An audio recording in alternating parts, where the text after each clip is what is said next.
Hello guys, তোমাদের সাথে আজকে আমি কাঁকড়ার রেসিপি শেয়ার করছি। তো দেখো, কাঁকড়াগুলোকে ভালো করে আমি ছাড়িয়ে ফাড়িয়ে দিয়ে ধুয়ে আর তেল গরম করে তেলের মধ্যে ভেজে নিচ্ছি। খালি ভালো করে ছাড়িয়ে তেলের মধ্যে ভেজে নিচ্ছি। দেখো, তেল গরম হয়েছে, ভালো করে তেল গরম হয়েছে আর তেলের মধ্যে ছেড়ে দিয়েছি।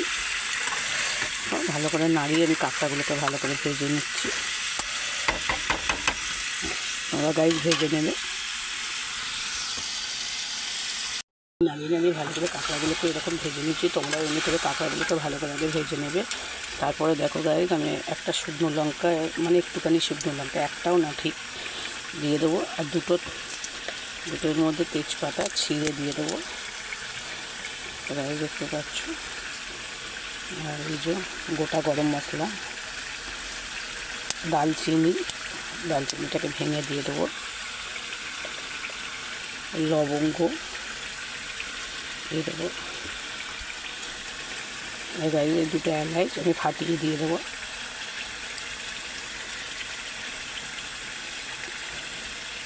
চালটাকে দিয়ে দেবো। তেজপাতাটা ছিঁড়ে নিয়ে ভালো করে একটু ছিঁড়ে দেবো। তাই দেখতে পাচ্ছ, তেজপাতাটাও দিয়ে দিয়েছি। ভালো করে নাড়িয়ে দেবো। আর এর মধ্যে একটু জিরে দিয়ে দেবো, গোটা জিরে।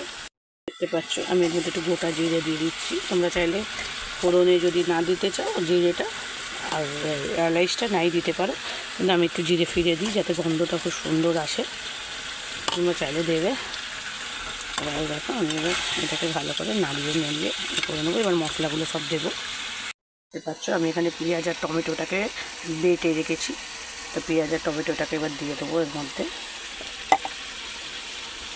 তো গাইস দেখো, পেঁয়াজ আর টমেটোটা এর মধ্যে দিয়ে দিলাম। এর মধ্যে অল্প একটু জল দিয়ে দেবো। তো হচ্ছে পেঁয়াজ আর টমেটো বাটাটা দিয়ে দিয়েছি। এবারে আমি এর মধ্যে 1 চামচের মতো আদা রসুন বাটা দিয়ে দেবো। দেখো গাইস, তো গাইস দেখো, আমি 1 চামচের মতো আদা রসুন বাটা দিয়ে দিলাম। এবার এর মধ্যে সব লঙ্কা জিরে ধনে দেবো। এই দেখতে পাচ্ছ, এবার আমি সব একে একে দেবো। এখন দিচ্ছি ধনে গুঁড়ো 1 চামচের মতো দিয়ে দেবে। দিয়ে দেবে 1 চামচের মতো। আর এই দেখো, হলুদ গুঁড়ো দিয়ে দেবে 1 চামচের মতো। আমার যেহেতু এই চামচটা ছোটো, তাই জন্য আমি এই চামচে 2 চামচ দিয়েছি। তোমাদের বড়ো চামচ থাকলে 1 চামচ দেবে, তোমাদের আন্দাজ মতো দেবে। আর গাইস দেখো, লঙ্কার গুঁড়ো তোমরা যতটা ঝাল খাও সেরকম আন্দাজে দেবে। তবে কাঁকড়ার আর এটা ধনের গুঁড়ো, এই জিরের গুঁড়ো।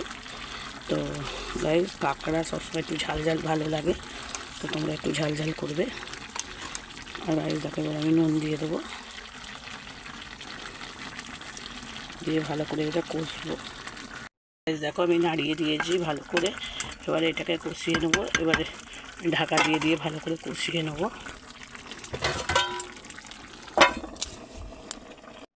তো গাইস দেখতে পাচ্ছ, নাড়াতে কেমন তেল বেরিয়ে গেছে। দেখো গাইস, কাঁকড়ার ঝালটা খুবই সুন্দর হয় এরকম করে বানাবে, লাল করে। দেখো গাইস, কত সুন্দর হয়েছে ঝাল দেখতে পাচ্ছ। এবার আমি এর মধ্যে গরম মশলা দিয়ে দেবো। দেখতে পাচ্ছ, আমি এর মধ্যে অল্প করে গরম মশলা দিয়ে দেবো। এবার দিয়ে ভালো করে নাড়িয়ে দেবো।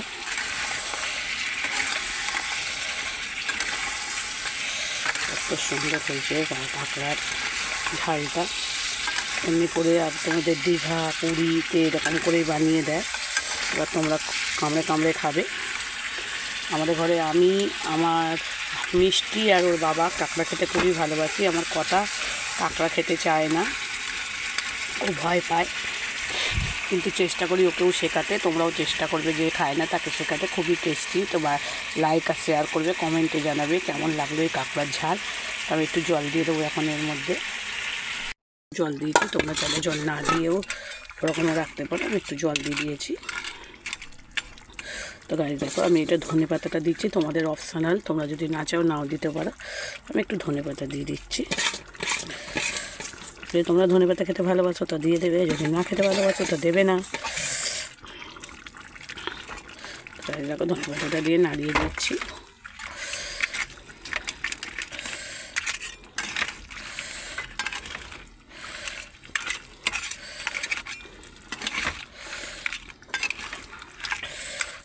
দেখো, নাড়িয়ে আমি একটু ঢাকা দিয়ে দিচ্ছি। একটু করে বন্ধ করে দেবো গ্যাস, তো হয়ে যাবে। তো লাইক আর শেয়ার করতে ভুলবে না, কমেন্টে জানাবে কীরকম লাগলো তোমাদের কাঁকড়ার ঝালটা। বানিয়ে খাবে, তোমরা চাইলে একটু কম জল দেবে, আমি চাইলে একটু বেশি জল দিয়েছি, মানে আমার পড়ে গেছে একটু বেশি জল, তো তোমরা একটু কম জল দেবে। তো গাইস দেখো খুবই টেস্টি হয় এই কাঁকড়ার রেসিপি। Tata bye bye. তো মানে আমার হয়ে গেছে, এবার আমি ঢাকা দিয়ে দেবো, ঢাকা দিয়ে বন্ধ করে দেবো। যখন খাবো তখন গরম গরম ভাতের সাথে খাবো। তো গ্যাস দেখো আমি বন্ধ করে দিলাম গ্যাস।